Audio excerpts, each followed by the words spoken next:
अस्सलाम वालेकुम नाज़रीन, टेक टीच की नई वीडियो के साथ हाजिर खिदमत हूँ शकील तिरमिज़ी। नाज़रीन, आज की वीडियो में हम स्टेबलाइज़र के जो ओवर वोल्टेज हो जाते हैं उस सिलसिले में बात करेंगे और इसको ठीक करने की फ्री टिप्स भी आपको बताऊँगा। जैसे कि नाज़रीन आप जानते हैं, स्टेबलाइज़र इसलिए इस्तेमाल किया जाता है ताकि जो आपके घर के अंदर इलेक्ट्रिकल मसनूआत हैं उनके इलेक्ट्रिकल करंट को स्टेबल किया जाए। तो नाज़रीन, ये जो स्टेबलाइज़र है इसमें फ़ॉल्ट आ गया है।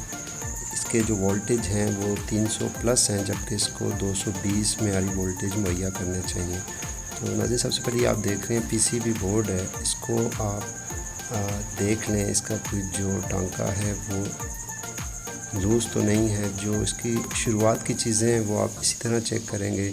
इसकी आईसी को देख लें, और इसका सबसे आसान तरीका ये कि अगर कोई आईसी में फ़ॉल्ट होगा तो वो लाजमी उसमें जो घुमाया होता है ऑयल लिक्विड टाइप, वो उसके ऊपर नुमाया नज़र आएगा। तो हम यहाँ इससे सबसे पहले मैं आपको नॉर्मल जो बिजली है उसके वोल्टेज बता देता हूँ। ये इस टाइम वापडा की तरफ से 210 वोल्टेज अवेल हैं। यहाँ पे 210 वोल्टेज इस्तेमाल हो रहे हैं। और जब भी हम स्टेबलाइज़र को ऑन करते हैं तो ये देखिए नाज़रीन, आप 308 वोल्टेज आउटपुट पे 308 वोल्टेज दे रहा है, यानी कि 211 इसकी इनपुट है वापडा की तरफ से, और आउटपुट ये 300 प्लस वोल्टेज आ रहे हैं। तो यकीनन ये किसी भी रेफ्रिजरेटर के लिए नुकसान का बायस बन सकता है। एक तो उसके कंप्रेसर को नुकसान पहुंचेगा और दूसरा जो ट्रिपिंग का सिस्टम है वो मुतवातर होता रहेगा।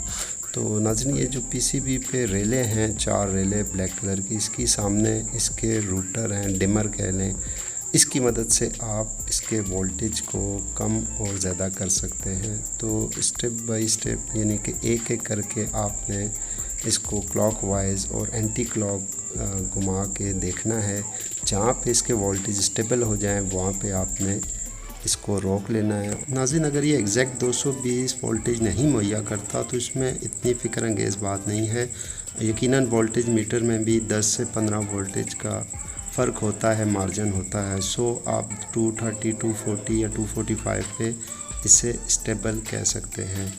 तो नाज़रीन, आप देख रहे हैं जैसे ही मैं इसे क्लॉक वाइज एंटी क्लॉक चक्कर देता हूँ तो उस वोल्टेज मीटर की जो रीडिंग है उसमें नुमाया फ़र्क आता है। जैसे कि 300 प्लस पे या 207, तो 206 वोल्टेज हैं वो यकीनन आम तौर पे वापडा की तरफ से मिल जाते हैं। सो अगर उस पर हमने करना है तो फिर स्टेबलाइज़र का मकसद फ़ौत हो जाता है।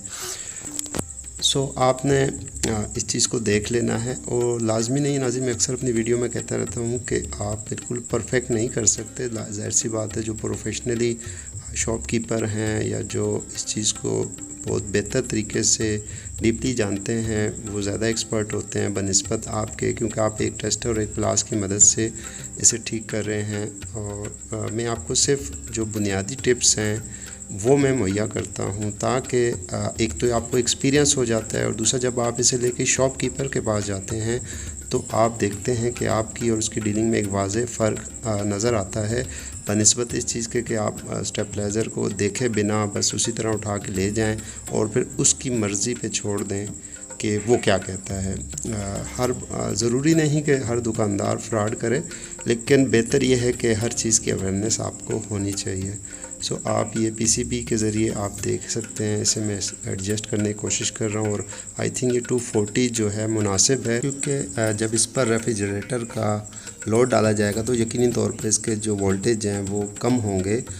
सो अब हम इसे दोबारा फिट करके चेक कर लेते हैं, और उम्मीद है कि नाज़रीन ये अब मुकम्मल ठीक होगा और फ्रिज को 230 प्लस के वोल्टेज मुहैया करेगा।